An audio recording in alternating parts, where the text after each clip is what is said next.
xibaar yu wér te wóor ca tàng ba abonnez-vous pour ngeen di mën di jot suñuy vidéo. dal leen ak jàmm seen chaîne bi di Buzz 221G. waa FDR Front pour la défense de la démocratie et de la république bi nga xam ne dafa daal di nekk njiitalu kii di Khalifa Sall daal di nañuy fësal akub communiqué daal di koy jëmale ci jëmm premier ministre bii di Ousmane Sonko daal di wax que ne kookee ginnaaw bañ ko daanee ci coow li nga xam ne moom moo jaar ci diggante moom ak Mame Mbaye Niang automatiquement dafa waroon a démissionner ci poste premier ministre bi nga xam ne moom lañ ko daal di tabb ci réew mi di Sénégal. si li ni mel waa FDR ne premier ministre bii di Ousmane Sonko ginnaaw ba mu demee woon ca Chine ca Pékin kàddu yu yëkkati woon daal di wax que ne yàlla moo xam lu sabab dafa ko président de la république ndax bu nekkoon président de la république ñu war a raser miir yi te di àddu ci réewu Sénégal buñ àddoo dootuñ ko defati. ñoom ne li ni mel lu muy tekki rek moom mooy que ne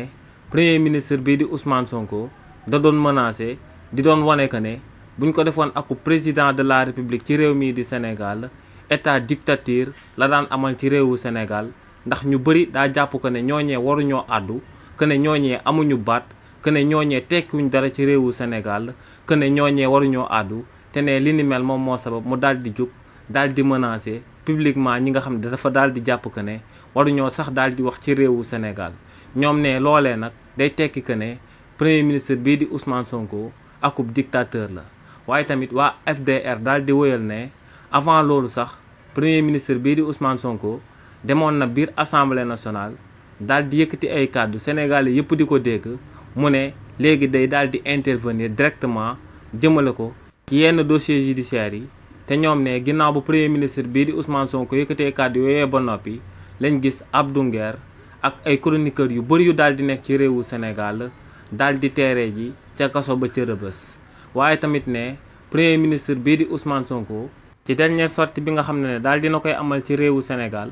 ginnaaw bañ ko daanee ci coow li nga xam ne moom moo jaar ci diggante moom ak kookee di Mame Mbaye Niang ñoom ne sortie boobee daal dinay firndeel que ne premier ministre bii di Ousmane Sonko respecté wul benn institution bu daal di nekk ci réewu Sénégal ndax ñoom ne premier ministre bii di Ousmane Sonko yëkkati ne ay ŋàññ ak ay xeetu tuuma daal di koy jëmalaat ci ay magistrats yu daal di nekk ca Cour suprême daal di wax que ne ñooñee dañ doon exécuter ay commandes politiques yi nga xam ne président Macky Sall moom moo leen ko digaloon te magistrats yooyee ñoom ñoo continuer daal di nekk ci administration bi ba tey ci réewu Sénégal. ñoom ne li ni mel nag lu muy tekki rek moom mooy que ne premier ministre bii di Ousmane Sonko amul benn respect jëmale ko ci ay institution yu daal di nekk ci réewu Sénégal waaye tamit waa FDR daal di wëyal ne premier ministre bii di Ousmane Sonko buñ nekkoon ci pays démocratique bu normal kon ba waa Cour suprême joxe akub daan bu définitif jëmale ko ci coow li nga xam ne moom moo jaar ci diggante moom ak Mame Mbaye Niang kon ne premier ministre bii di Ousmane Sonko ci saa si lay daal di démissionner ndax ne kookee akub condamnation définitif lañ jël daal di koy teg ci ndoddam. waaye tamit ñoom ne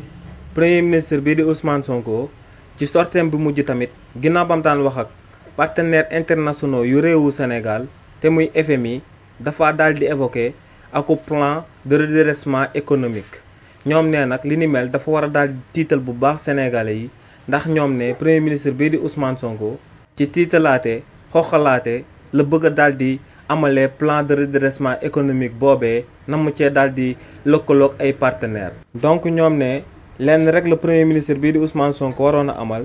te moom mooy daal di présenter lettre de démission am ginnaaw bañ ko daanee définitivement ci coow li nga xam ne moom moo jaar ci diggante moom ak Mame Mbaye Niang. xibaar yu wér te wóor ca tàng ba abonnez-vous pour ngeen di mën di jot suñuy vidéo.